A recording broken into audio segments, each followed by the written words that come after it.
Welcome back to Sledgehammer Horror, guys. I am Ken Sledge, and let's talk horror. Now, I am once again today joined by the beautiful Heather Lynn. Heather, how you doing today? I'm doing great. How about you? I am doing very well. I'm very excited to have you here. A lot of you may recognize her from our grind interview, but I do want to talk a little bit about her before we get started here today as a little refresher. She started off owning a salon in Princeton for 10 years and taught on stage for Paul Mitchell. She's been a model on and off since she was 18.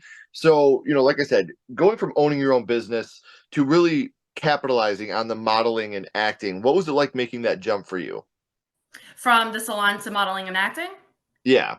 So it wasn't actually a huge jump because I modeled when I was younger and I modeled throughout. And I always had my finger, toe, elbow, knee somehow involved in modeling in New York Fashion Week and all that. So it wasn't actually a huge jump. It was nice, though, fully concentrating 100% on that, though, as opposed Mhm. to in the past where I would own a salon and do this and do that. Now it's full-time modeling acting.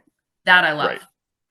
And you traveling abroad next month, Mhm. um and working mostly on the East Coast, but talking about acting, we've seen you in Wolf Hollow, Mark Cantu's Wolf Hollow, and now going to be playing the villain in Grind. So going from the opening scene of Wolf Hollow to being a main villain in Grind, what's it like for you on set to make that big of a jump? I'm excited. I definitely want to make sure that I make Mark's vision come to life as best possible because his visions are wonderful. They're creative. It's so fascinating watching him. It's almost like making a human being, but Mhm. your body's just making a human being. Where this is like a purposeful, from beginning to end, whole story, characters, backstories, scenes, visuals, places it's amazing. It's quite it's phenomenal actually watching. Right. And we talked about it on the grind interview. If you guys haven't seen it, I have it linked in the description. So make sure you go back and check that out. But I'm very excited to see the direction that this goes and see Mhm. how you captivate us as the villain in grind. It's something I'm very, very excited about. So make sure you guys are checking that out. And while you're at it, I have all of Heather's social media links down in the description as well. So make sure you're following her if you are not already. So, And I would in recommend order. following Grind too. If I don't mean to interrupt you.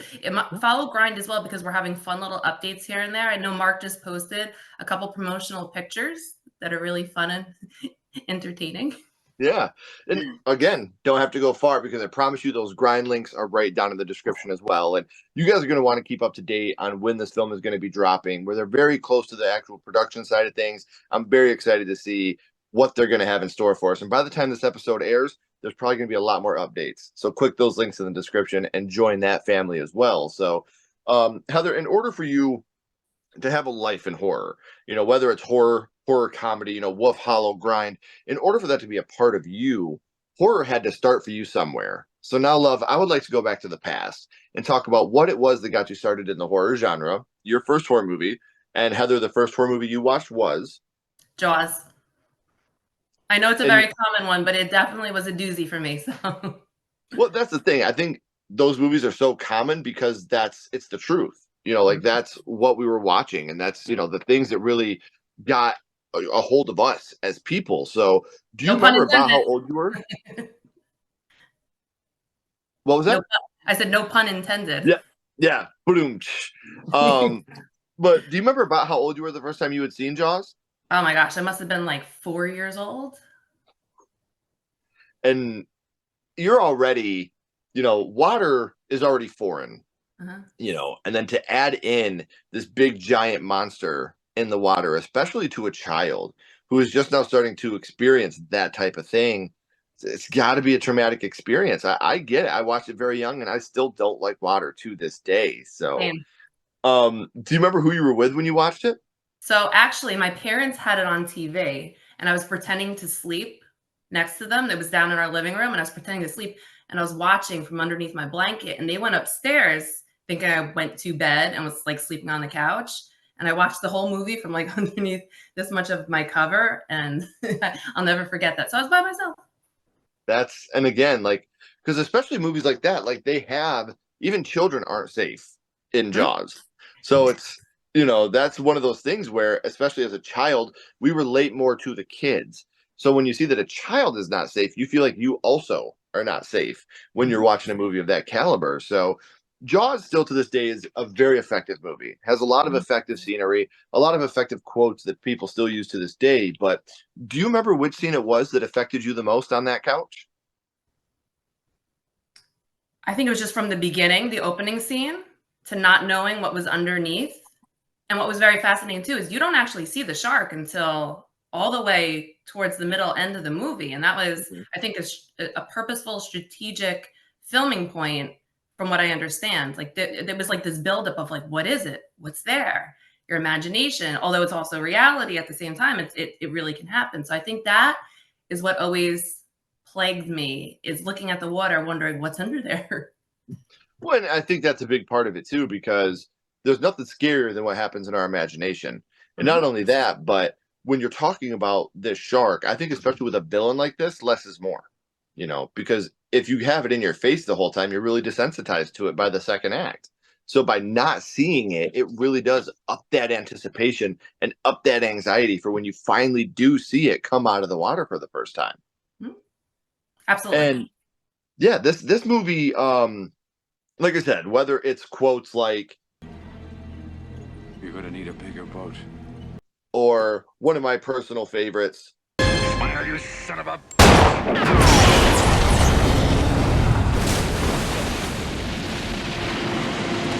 a lot of favorite scenes that stick with a lot of people. We know what scene affected you the most, Heather, but what would you say your favorite scene from Jaws would be?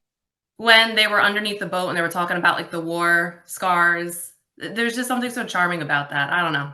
These three random people that have such different personalities, all kind of bonding in that type of atmosphere. Right, and telling these real stories, Mhm. that's what I think. And the one dude was so damn drunk that like he could barely hold his shit together, but he's still so impactful during the scene. It really is a scene where you're just, you're glued to Yeah. what he's saying because you have empathy for him and what he's gone through.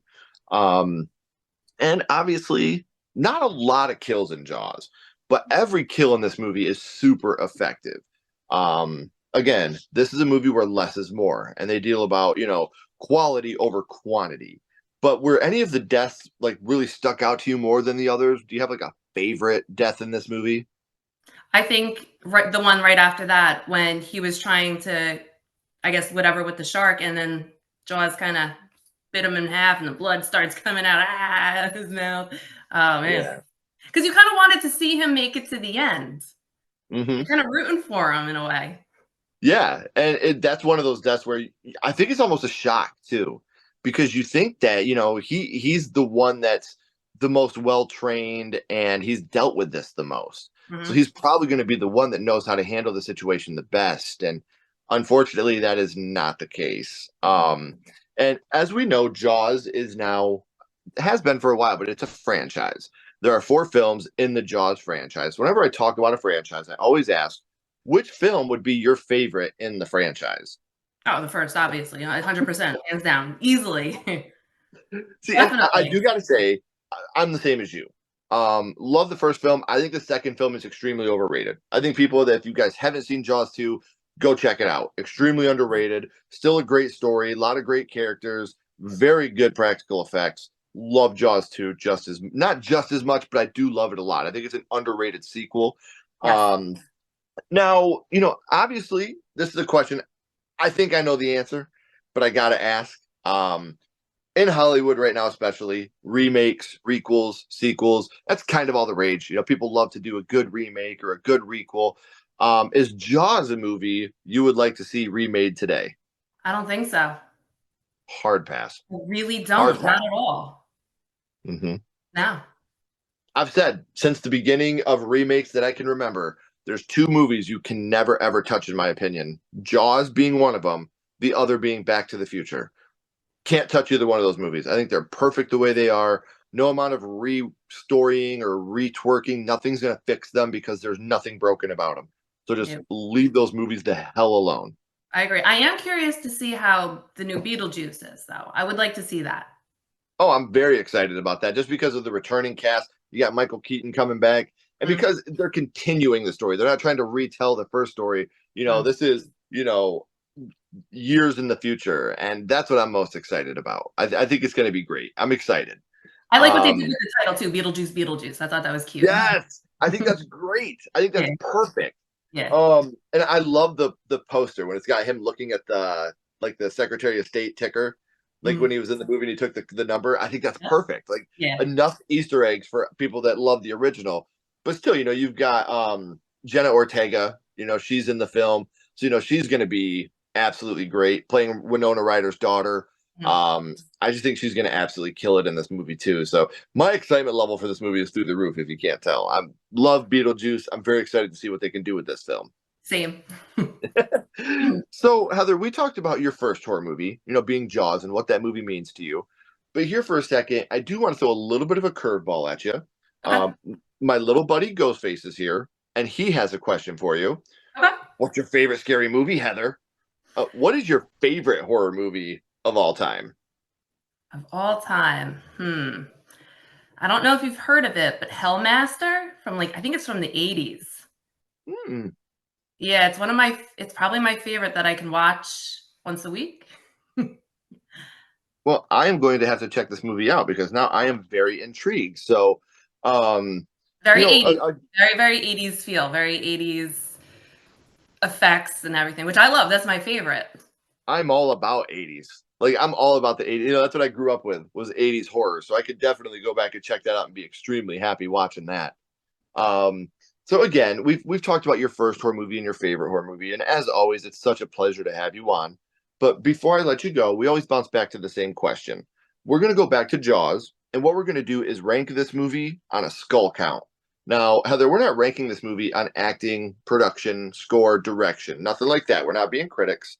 What we're doing is ranking Jaws on how much it affected you on your first viewing. So 0 skulls being not effective, 5 being extremely effective. You can use half and quarter skulls anywhere in the middle. Heather, what would your ranking of Jaws be? 5, especially on a psychological scale, because I have recurring nightmares to this day, probably once every 2 weeks of these ridiculous nightmares, somehow a shark being related. I don't go in the ocean. I don't even go in a pool at night. And I have a little pool house in my backyard with the picture, the movie picture of the girl swimming, hanging in it. I mean, it significantly has affected my life. And that's amazing. I don't remember my first comedy, my first drama, but I do remember my first horror movie because these do have an impact on us and they stay with us forever. And I know I said this at the beginning, guys, but we're at the end of the third act. The credits are about to roll and the curtain's about to drop. But before that happens, like I said, I have all of Heather's social media links, the Grind social media links, all down in the description. So make sure you're following, becoming a part of that family, because once Grind is done, Heather is not. So you're going to want to stay involved to see what she has coming up for us in the future as well. Heather, please don't go anywhere. I got a couple more questions for you. Everyone else, if you haven't already, please like and subscribe. It helps to build our channel more than you know. And follow Sledgehammer Horror on social media. Our links are down in the description as well. But until next time, keep talking horror, stay what you are, and we'll see you guys soon.